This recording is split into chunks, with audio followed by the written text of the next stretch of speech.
кутман күнүңүздөр менен, урматтуу замандаштар, урматтуу ордоштор. Бүгүн мен дагы Кутордого келдим. Бакыт байке менен сонун бир майк куруп кетейин деп. 2-3 күндөн бери аябай кызыктуу маалыматтар түшүп атат. Фотонная энергия деген уже биздин галактикага келип, биз уже ошол нерсеге биздин галактикага кирип атат экен. Ошол боюнча мен Бакыт байкеде суроом бар. Бакыт байке, азыр сизге ошол суроолорду берем. Бакыт байке, саламатсызбы? Саламатчылык. Жакшы турасызбы? Бакыт байке, бүгүн сизге бир суроолор менен келдим. Азыр интернет булактарында бир маалыматтар түшүп атат да. Биздин галактикага уже фотонная энергия кирди. Анан азыр 3 күндүн ичинде, эми кайсы числолор экени айтылбайт пока. Но 3 күндүн ичинде жерде караңгы түн басат. Ошол фотонная энергия күндүн бетин жаап, караңгылык болот. Жөн эле караңгылык эмес, муздак болот депчи. 3 күн адамдар тамак да жебей коюшу мүмкүн экен. Анан бирок ошол 3 күндүн ичинде ушул жердеги бүт адамдардын сознаниясы уже массово 4-чү измерениеге кирет деген бир маалыматтарды уктум да. Анан бул бир четте кичине кооп тондуруп атат, экинчисинен бир кубаныч болуп атат. Анан ошол энергия, ошол фотонная энергия бүгүнкү күнү бизге кандай иштеп атат? Ошол вообще фотонная энергия деген эмне? Ошол жөнүндө кичине биздин көрүүчүлөргө маалымат берип койбойсузбу? Аябай кызыктуу тема экен. Биз баягы муну кыргызча түшүндүргөндө бул нерсени өзүнүн түшүнүк менен айтканда, бүгүнкү күндө жалпы эле биздин галактикабыз зымырап, ошол фотоновый поезд деп коет, бул фотоновыйдын жарыктын ичине кирип баратабыз да. Бул ичи жарык. Мындайчачы, жарык энергия да. Ошол жарык энергияга ушу баарыбыз күнүбүз менен жерди, жер айды кечирткенде ошо жалпы галактикабыз менен ошол фотоновый энергетиканын өзүнө кирип баратабыз да. Мындайча түшүргөндө буну биз кемер деп айтылат бизде. Кемер да мындай. Бизде кемер бар, курчаган кемер. Ошол кемерге кирип баратабыз да. Ошол кемерге киргенде бүт энергия кызылат да. Мисалы бизге деле ошондой болуп, мисалы кызылабыз. Кызылып кемере кызылганда кайра чыкканда бул чоң күчкө ээ болот да. Но ошол фотоновый поезд ошого салышсак, адамдар киргенде кызылып жана жерге. Кызылгандан кийин ошо адамдардагы болгон жаман нерселер аяктан өтө албай калат да, ушунчалык күч менен кирет дарге. Анан ары чыккандан кийин адамдар кайра кеңейүүгө түшөт. Кеңейүүгө түшкөндөн кийин адамдар күч менен чыккандыктан адамдардын жана айтып аткан аң сезимдери ачылып кетет. Аң сезимдери жаңы көрө баштайт. Ушунчалык бир улуу нерсени адамдар жарата баштайт да. Бул эми ошол бир дүйнөдөн, мындай айтканда, биздин түшүнүк боюнча бир дүйнөгө өтүү процесси. Азыр ушул айтып атат да. Фотонная энергия түшкөндө жер кыртышы дагы жыматса тетип, жер титирөөлөр болот, кайта-кайта жер титирөөлөр болот деп атат да. Туура, ошол өзү кызылган убакта баардык нерсе кызылганда азыр чоң кыймылга келет эмеспи? Даже жана атомду да өтө кысып турган анан жарылууга келет да атомчу. Ошондо күч болот да. Мисалы эгер кызылып жарылбаса, ал күч болбойт. Мисалы бүгүнкү күндө эле жанагы небир атом бомбалар болобу же атом станциялардын баары мына ошол кызылуудун негизинде ошодон пайда болгон жарылууда күч болот да. Типа ошол сыяктуу да бу да. Анан мындан өтүп баратканда негизинен ошол убакта негизи укканыбыз бар, адамдар ушунчалык тынч отуруш керек. Медитация да? Медитацияда айтылат. Акыбалында отуруш керек. Ар кандай адамдардын көзүнө кошо тиги параллельный мир кошо өтүп атат да. Булар бар кызылганда, буларда калып калгандар болот, өткөндөр болот. Ошол маалда адамдардын көзүнө түрлүү нерселер көрүнө баштайт да. Ошон үчүн дагы ушундай бир жерлер бар, өзүңөрдүн айнектериңерде жаап алга деген нерселер бар да. Башка нерселерди көргөндө чочуп калбагыла.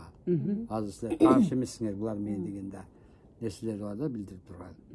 Кадимкидей эле ошо караңгылык болот дейт да 3 күн. Анан аба аябай муздайт дейт. Ошол биздин денелерибиз дагы аябай муздайт экен да. Ошонун негизинде бизде жанагындай өтө болот экен да. Өтө болот. Мисалы бул нерсени биздин жашоодо деле колдонуп келатпайбы?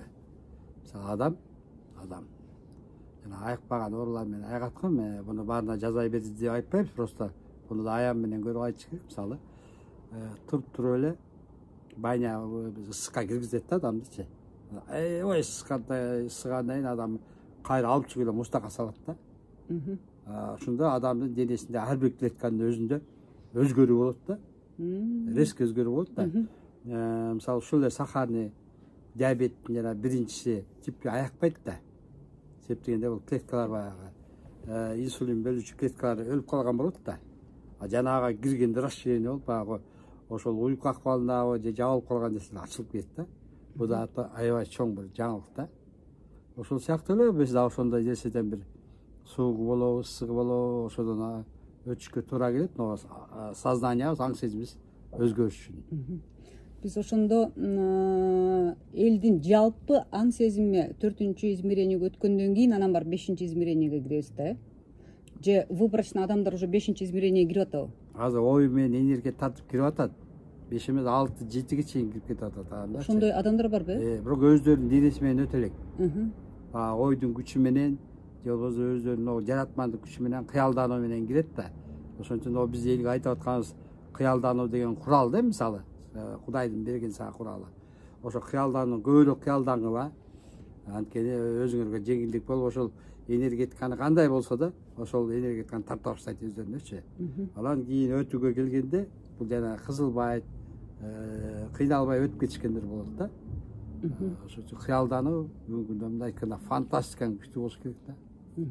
Мисалы бул жерде балдар чогулганда айтабыз да, ай кеттик депчи.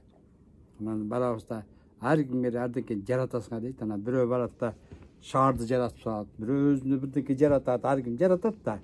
Ой менен, кыялдануу менен. Анан ошолго келип түшкөндөн кийин анан өздөрүнүн ошол кыялын айта баштаганда кадимкидей ошол энергияны жарата баштайт жердечи. Мисалы бирөөдү ошондой бир жолу бир медитация кылдык, анан балдардын баары чыгып кетти. Анан кайра келдик. Анан ким көргөндөрүн айтып анан кабыл алдык. Анан 6 ай өтүп кетти отурчу. 6 айдан кийин отурсак, кайра ушу медитацияга чыгайлычы, баягы жаратмандык эмне болду деп анан кайра ушундай аян менен кайра чыктык да. Ошондо мен аябай таң калгам да. Бир бала айтып атат да, мен чыгып айылды жараткам дейт да. Суун коюп бергем, арыктарын казып, ушундай кылып жараткам дейт. Ошол жерге бардым дейт кайра. Барсам дейт, кадимкидей адамдардай болуп жашап, баарын жашап. Оюнда эле? Ой менен көрөт да. Бирок дейт, ошо мен үстүнөн карасам дейт, кайдын бар мен жараткан болчу, мен жараткан бала бирөө да билбейт экен деп койт. Анан ошо таң калгам да, адам жаратмандык күчкө ээ да. Ошон үчүн ушул алтын доорго өтөбүз деп аткан убакта адамдардын фантазиясы, кыялдануусу күчтүү болуш керек. Ошонун энергиясын тартып берет. Мисалы бала чакасы менен алтын доорду элестетип өтүп алып, ошол жакта там курабы, эмне курат, ушунчалык сонун нерселер жарата берсе, анын энергиясы кабыл алынат да, өтүүгө шыр жол ачылат да. Азыр жана сиз айтып атпайсызбы, кемерден өткөндө адамдардын жаман сапаттары калабы, же болбосо баягы төмөнкү вибрацияда жүргөн адамдар калабы кемерден өтпөй? Эме жаман сапаттар деген баары эле низкий вибрацияга кирет да. Анан алар ошол сапаттарыбыз эле калып өзүбүздүн денебиз өтүп кетеби деген нерсени айтып атам да. Же низкий вибрациядагы адамдар калып кетеби деп атам кемерден өтпөй. Була этап менен өтсө керек, кемердечи. Негизи адам баласын баары өтүшкө ошондой болгон да, бирок ага адамдын ошол жанагы сиз айтып аткан толкуну, термелүү толкун күчүчү ага жетпей калып атпайбы? Жетпегендиктен ал жыштыктын толкунуна шайкеш келбей калат адамдарчы. Шайкеш келгенде жана тартылып кетет. Жаңа айтып атпайбы, заранее эле жаратып эле депчи. Ошо энергияны тартып, жана шайкеш келгенде булар бат өтүп кетет да, адамдагы ошо өтүп аткан учурдагы жаман сапаттардын баары алынат да.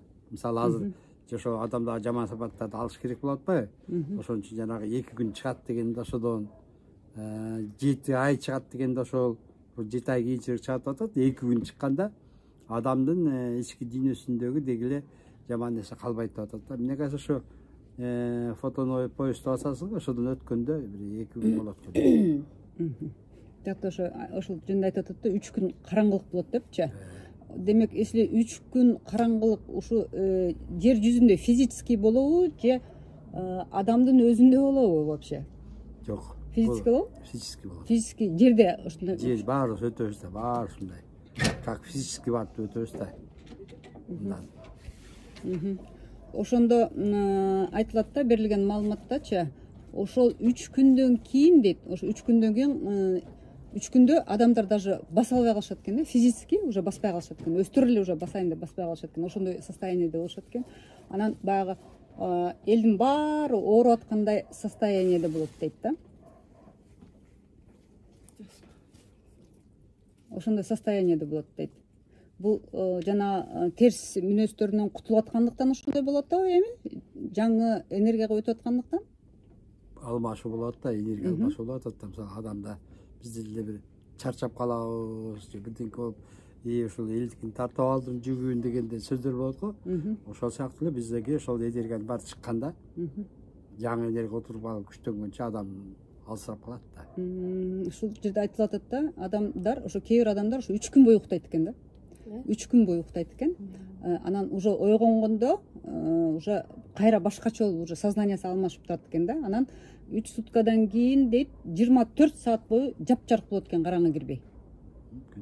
Анан убакыт дагы уже башкача алмашат дейт. Сиз да дайыма эле убакыт жөнүндө айтып бересиз. Ошого токтолуңузчу. Кандай болот ошондо убакыт? Мына бүгүнкү күндө эле убакыт өзү кыскарып баратпайбы? Барганга белгилүү да. 24 саат беркебиз көнүп калсак, бүгүн кандайдыр убакыт бизге билинген менен 16 саат же 15 саат болуп калат. Мурунку менен салыштырганда, убакыттын өтүшү. Кээде убакыт, мисалы жердеги убакыт ал жактагы убакыт менен такыр башка да. Ошон үчүн жердеги убакыт акырын бизден алынып атат. Буну билгендер, бул жолду билгендер, буну алганын күтпөй эле өздөрү медитация аркылуу мындан чыгып кетип атат да убакыттан. Себептен бизди кармап турган убакыт да жети энергия менен кармап атат, билесиз го, Асанишон деген. Ошонун өзү убакыттын энергетикасы. Биз ошонун ичине кирип жашайбыз да. Убакыттын ичинде жашаган үчүн, биз убакытка байланган үчүн биз өзүбүздү кыйратып атабыз да. Себеп дегенде убакытка эмне иштейт? Убакытка мисалы бүгүн картаям деген сөздүн өзү иштейт. Себептен ал картайын өзүнө чакырат да, энергияны жарата берет да. Адамдар эмне үчүн жашы узара баштады азырчы? Себептен убакыт өзү акырын жок боло баштады да. Эгер будан чыгам десең, анда медитацияга отуруп, же тунуга отуруп, аян алып, өзүңө энергетиканы толтуруп, будан чыгып кетсең болот. Ушул фотонный энергия түшкөндөн кийин адамдардын жашы 150 жашка чейин узарат дейт. Анан өзүңө келбетти өзүң тандап аласың дейт да, вот кандай болгуң келсе. Ошол кемерден өткөндөн кийин дейт, адамдарда жана чогулган майлар дагы жок болуп баштайт экен. Ушул боюнча кичине маалымат бериңизчи, Бакыт байке, бул кандай болот? Вообще негизи жер жүзүндө ошол убакта жашоо кандай болуп калат? Ошо элестете албадым да. Биз мейли ан сезимибиз 4-чү измерениеге өтүп кетти да.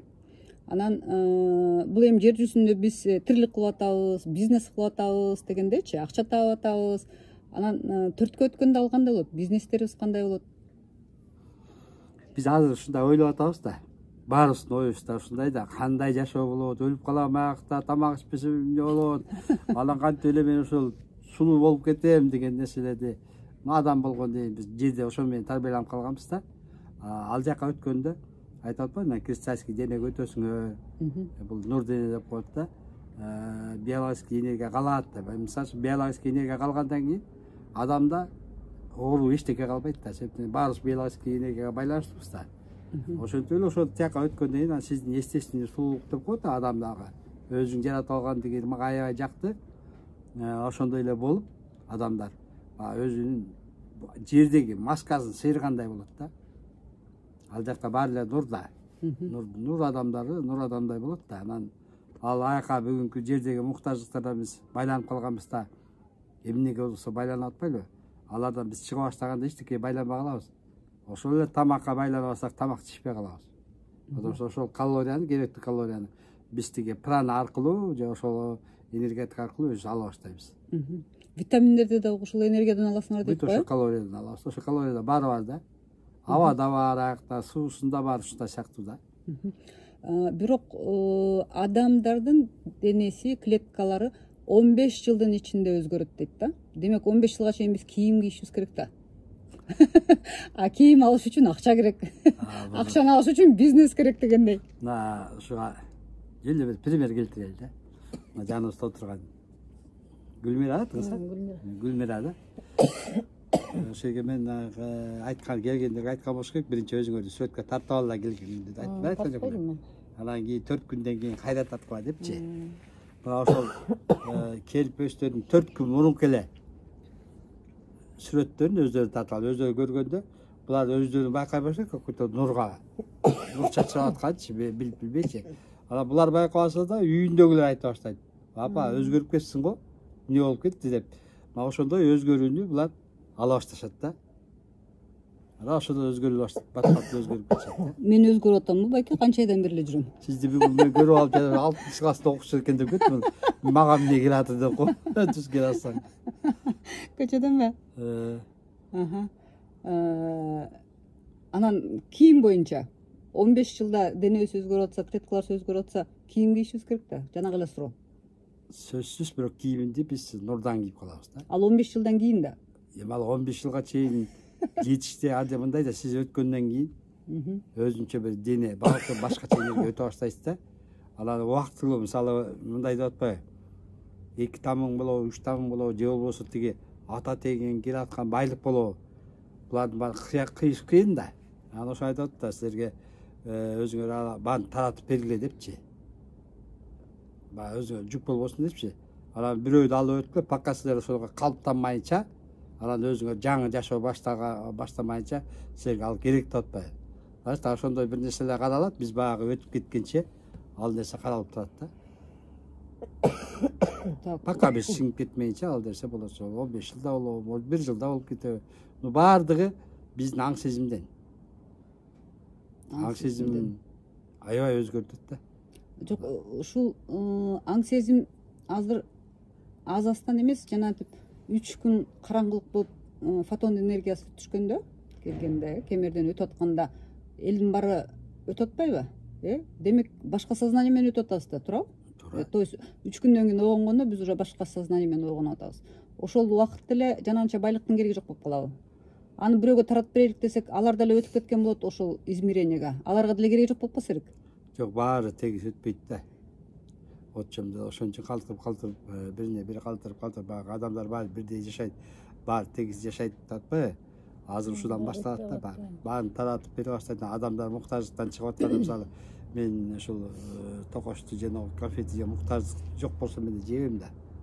Ошол сыяктуу адамдар муктаждыктан чыккан сайын бул нерселер керек болбой баштайт да. Так, ошондо сиздин, мен эгерде сизди туура түшүнсөм, ошол 3 күндүк караңгылыкта өтпөй калгандар деле болот экен да. 3 күн караңгылыкта өтпөй калгандар да болобу? Сөзсүз болот. Сөз болот. Кала берет, кайра эле кечки аң сезим менен турушат. Пока бул 4 менен 3-түн эшиги деп коет, же болбосо бул биротоло жабылганда, мисалы ошол 3-чү измерениянын адамдары баягы жарык келип энергия толуп калды да жергечи. Бул 4-чү измеренияга түшкөндөн соң 3-чүгө жаша алышпай калат. Алар бул немени тышташка туура келет. Бул жашоо. Ошол жерде да айтат да, азыр өтүүдө 2 жол бар дейт. Биринчиси бул өзүңдүн үйүңө кетесиң дейт, то есть өтөсүң бул дүйнөдөн дейт да. Экинчиси бул вознесение деп коет го орустар. Өтүү. Эгерде өтүүнү тандасаң, анда жанагы 3 күн кемерден өтөт экенбиз да. Көрөсүзбү, адамдын каалоосу. Адамдын каалоосу. Эми ошондо биринчи жолду тандап кеткендер, булардын душасы тандап кетип атат да ошону, туура? Өлө эле калайын деп.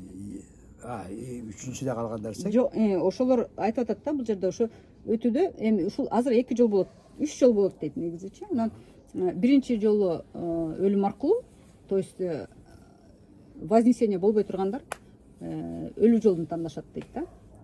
Либо вознесение болгондо жанагы 4-чү измерение өтүү жолун тандашат деп. Бул өлүп да өткөндөр болот. Ошол 3 күндүн ичинде боло турган нерсеби же?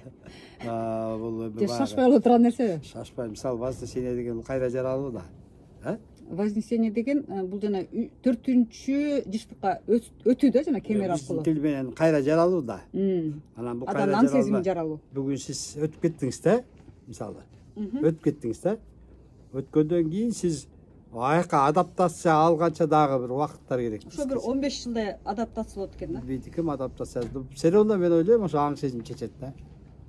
Аң сезим чечет, аң сезим көтөрө алат да, ошо улуулук алып бара алат. Анан биздин бир фотон энергия боюнча болдук шейт. Дагы бир эстесем берермин, э. Анан Бактбеке, ушул берилген маалыматта да айтып атат да, учурда болгула депчи. Учурда болгула деп атат. Бул учур деген эмне? Учур деген, бул учур деген тема аябай сонун тема да. Ошондон айтып бериңизчи. Кантип учурда болобуз? Учур деген өзү эмне? Учур деген бул Кудайдын энергетикасы менен жашоо, Кудай менен бир болуу, бирге жүрүү. Ошондой эле нерседе жашоо да, мисалычы. Учур. А биз учурда турбайбыз да, учурда турбалы эле биз келечекти ойлой баштайбыз, чынбы? Ар кимибиз.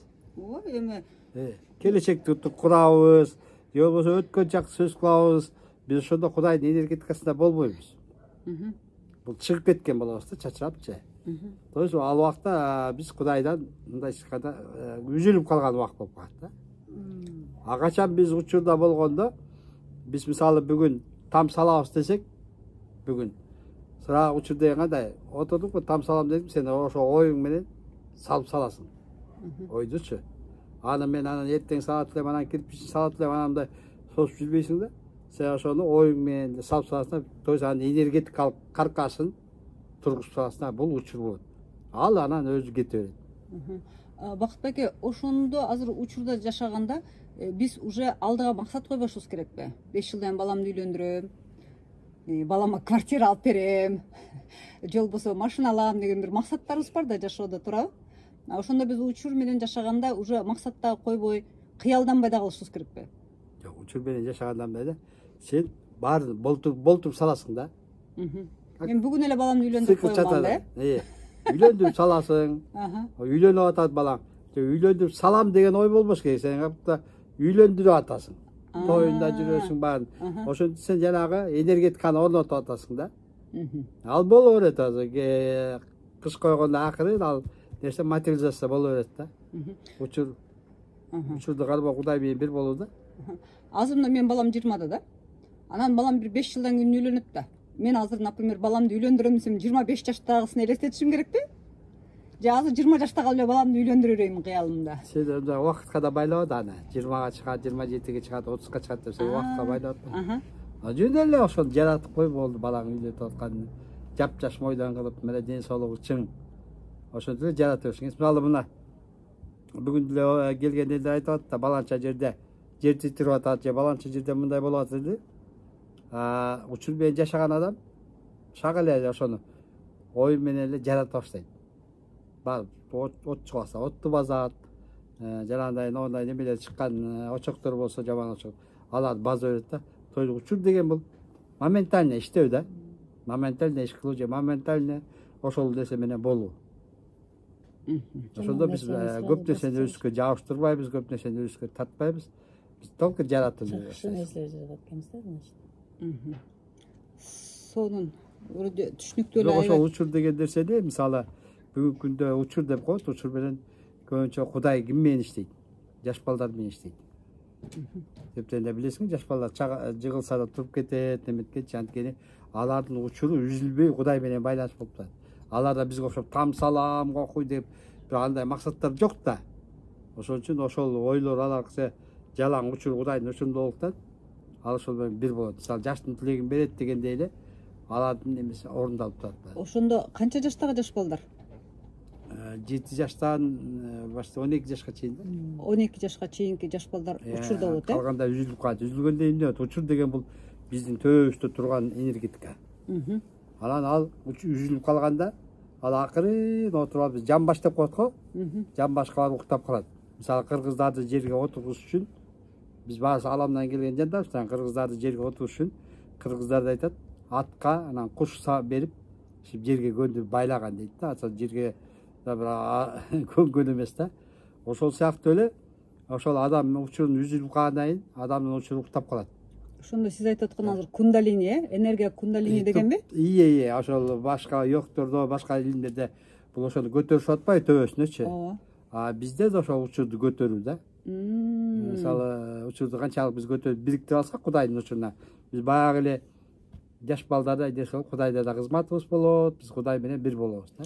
Так, ошондо Бакыт эке, жанагы кундалини энергияны кантип көтөрүшүбүз керек? Например, кундалини энергияны көтөрүш үчүн Суца илиминде айтат да, күнүгө 6 километрден жогору жуубаш керек дейт. Бийлеш керек дейт кундалинини көтөрүш үчүнчү. Анан жана бир батут деген бар го, балдар секирип ойногончу. Ошол батутка секирсе да кундалини көтөрүлөт экен да. Бул илимде ошондо кундалинини кандай алып көтөрүш керек? Бул илимде биз көбүнчө кундалини көтөргөндө ак куй менен иштейбиз да. Биз койдун күчү менен ак куй менен багы көтөрүп ошолого немеден баштап көтөрөбүз. Омурткадан баштапчы. Ошол менен улам көтөрүп келгенде эле ылдый түшүп калган убак болот, кетпей. Улам кичинеден көтөрүп отуруну өзүңдө эмгек керек. Анан төбөгө келгенде адамда неме башталып кетет, нирвана. Ошо бир нирванага жеткирип алгандан кийин адам ошол өзү да кызык болот да, ошого умтула баштайт да нирванага. Бул нирвана деген кандай сезим болот? Бул балкуу сезими. Балкуу сезими да. Ошого жеткенде адамдар дагы ошол баягы эми баягы биз илимий айтканда эки мээ кошулуп калат да. Ошондо адам алам менен түз байланыш болот, адам аламдын түз кирет адамга. Адамда бат ачылуу болот да. Анан ошо азыр дагы бир жаңы методика чыгып атпайбы? Мага ошол жагып атат, себеп дегенде биз өзүбүз генофонд, өзүбүздүн генофонд анан гене энергия фонд менен турабыз да мындай. Көзгө көрүнгөн энергетикачы. Көзгө көрүнбөгөн энергетиканы биз ата бабалар дейбиз. Көзгө көрүнбөгөн энергетика, генетическиялар биз менен энергетически бир да. Анан мына сиз ошону баарын өзүңүз коюңуз менен отуруп өзүңүз бир алтын генофондко айлансаңыз, ошондо омурткаңызды тез чокуңуздан баштап тиги кундалиниге чейин, кыймылчакка чейин алтындан омуртка түшөсүз да, мыслынычы. Анан ошону акырын баягы манас чыгырыгына саласызбы, же болбосо ак куюңа саласызбы, акырын айлантып берсеңиз, баягы энергетика сиздин оюңуз иштейт да. Анан ошол нерсе ошондой десе айлана баштайт да. Адамдагы болгон оору барбы, болгон жаман нерсенин баары кете баштайт да.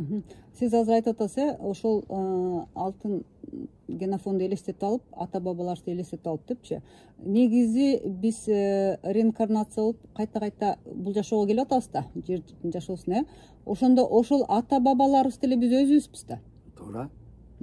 Ошол өзүбүз үчүн кете албайт да. Биз кайра ошо кетирген нерсени кайра жууш үчүн, кайра биз агарып өсүш үчүн кайра жерге келип атпайлыбы? Ошондо биз өзүбүздүн мурунку жашоолорубузда кылган косяктарды тазалашыбыз керек. Туура, ошо косяктар бизди көтөрбөй атат. Оор болуп калып атат да. Азыр бүгүнкү күндө эле мисалы биз деле агарып, бул жолду билгенибиз менен биздин ички дүйнөбүздө ак кара жашайт да.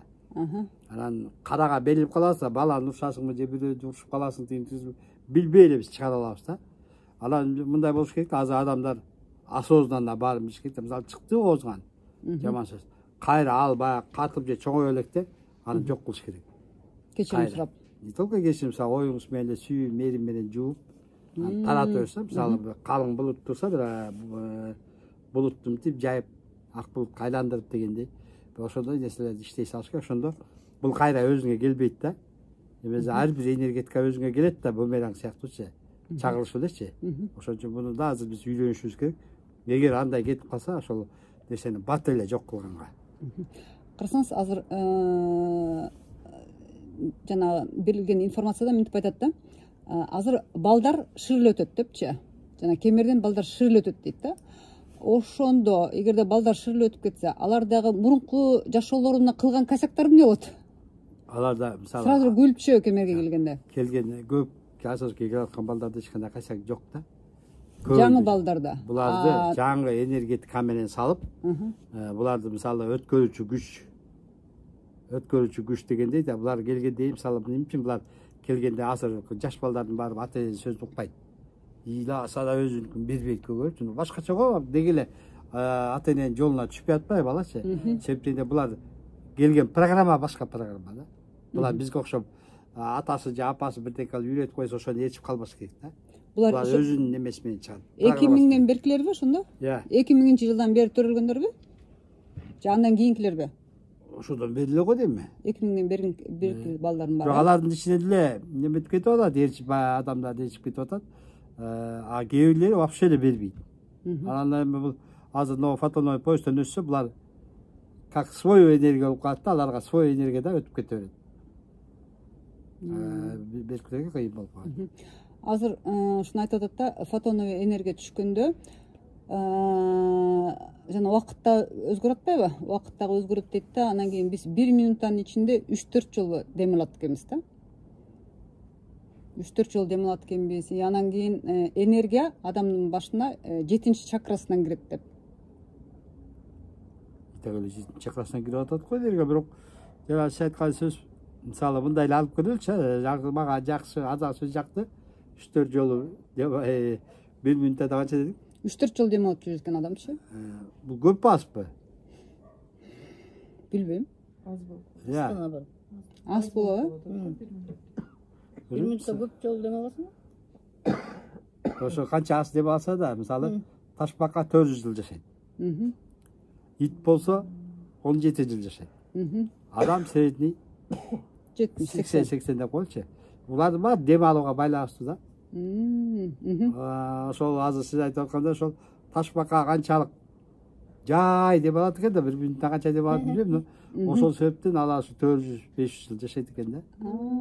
А ит деп эле турат го, булардын жашоосу 17 да. Адамдыкы жана эмнечи биздеги сразу абаны жуткула, аба менен иштешкиле, аба менен иштесеңер оорубайсыңар, абада баары бар деп айтылып аткан сөздөр бар чындык да. Ошон үчүн медитация убагында билесизби? Медитация убагында аз дем алып каласың. Даже демиңди укпай калган учурлар болот да. Себеп дегенде биз ошол энергетикке, сиз айтып аткан энергетикага жылып баратабыз да. Ошого медитация киргизет.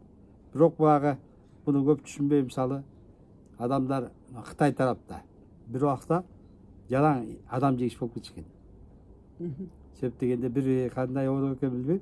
Ошол оорудан медитация кылган адамдар аман калып, калгандар ооруй баштаган да. Анан медитация кылгандарды булар ак адамдар этин жесе аман калабыздан уурдап жей баштаган. Анан токтоткондо бул кийин эле болгон окуялар да. Ошол демек аз дем алгандан өмүр узарып атат экен да, Ошон үчүн жанагынтип 150 жашка чейин чыгабыз деген ошондон калган да, Эми 150 тибеттиктерди алып көрөлү да. Мисалы барганда айда 150-250ге чейин жетет атпайбы? Анан алардыкын караганда алардын бир тесттер балдары баштап 70-те, 80-те каршы медитацияда жүрүшөт экен дейт, отурупчу. Видимо, бул дем бизде жашатат да, картайтат да койсо керек да. Азыр жана түшкөн маалыматтар боюнча да айтып атат да, медитацияңарды өзүңөргө образ жизни кылгыла депчи. Биз, например, образ жизни кандай? Баягы уже көнгөн адат тиш жумай, тамак жемей деген сыяктуу эле бизде мына образ жизни киргизишибиз керек экен да. Биз мисалы сөзсүз түрдө. Биз образ жизни деп бүгүнкү күндө эмне айтабыз? Себептен биз аалам менен байланыш үчүн сөз бата жаябыз. Ошондо барып жалына же болбосо бир Кудай тамак өткүзүп же бирденке кылып кайрылып бир эптеп энергияга байланабыз да. А эгер сиз постоянно байлап алсаңыз образ жизнигичи, андайда совсем другой иш да. Бул дайыма эле сен бассаң турсаң Кудай менен учурдасың да. Сон маек болду Бакыт байке. Сизге чексиз сүйүү, мээрим, ыраазычылык. Анан бүгүн биздин Кутордого келген коноктор көп экен. Маегибизди кайра улантайлы.